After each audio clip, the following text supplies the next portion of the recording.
आनंदलाल और सरिता जी की शादी को अब 50 साल पूरे हो गए थे। उन दोनों की उम्र भी 75 साल के ऊपर निकल चुकी थी।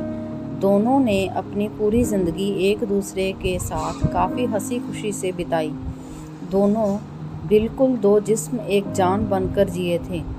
सुख दुख के साथ साथ उन्होंने अपने पर्सनल रहस्य भी एक दूसरे के साथ शेयर किए थे। हाँ, सरिता जी ने केवल एक रहस्य आनंदलाल को भी कभी नहीं बताया। सरिता जी ने अपने कबर्ड में के सबसे ऊपर खाने के एक जूतों का बॉक्स रखा करती थी, जिससे किसी को भी यहाँ तक कि खुद उनके पति को भी छूने की मनाही थी। मनाही क्या, सख्त वार्निंग थी। सरिता जी ने पति से कह रखा था कि समय आने पर वो उस बॉक्स का राज उन्हें ज़रूर बताएंगी।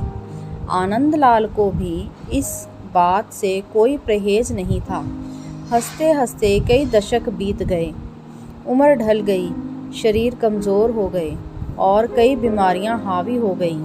सरिता जी बीमारियों से जूझते जूझते हार मानने लगीं।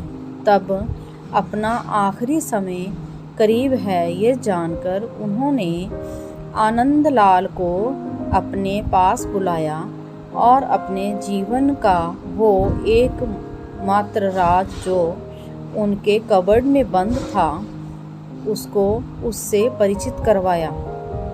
सरिता जी ने अपने पति को उस बॉक्स को लाने के लिए कहा।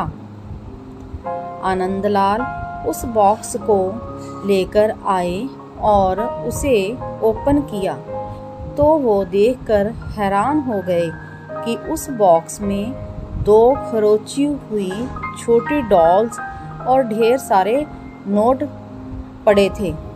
आनंदलाल ने सरिता से उन डॉल्स के बारे में पूछा। सरिता जी ने कहा कि जब मेरी शादी होने वाली थी तब मेरी दादी ने मुझे समझाया था कि अगर अपनी शादी को लंबे समय तक चलाना चाहती हो तो एक दूसरे से जितनी हो सके आर्ग्यूमेंट और शिकायतें कम हों उसका ध्यान और रखना। और उन्होंने उसके लिए मुझे ये डॉल्स का तरीका भी बताया था, जिसमें जब भी मुझे तुमसे कोई शिकायत हो तब एक डॉल को खुरच कर उसे संभाल कर रख लेना। सरिता जी की बात सुनकर आनंदलाल की आंखें भीग गईं, क्योंकि पिछले 50 सालों में सरिता जी को उनसे सिर्फ 2 बार शिकायतें हुई। ये विचार ही उनके लिए काफ़ी सुखद था। बाद में उन्होंने उन ढेर सारे 100 के नोटों के बारे में भी पूछा, जो गिनती करने पर 1 लाख से भी ज़्यादा की थी। सरिता जी ने कहा कि ये नोट मैंने तब इस बॉक्स में डाले जब मैंने आपके साथ कोई खुशी या संतोष के पल बिताए।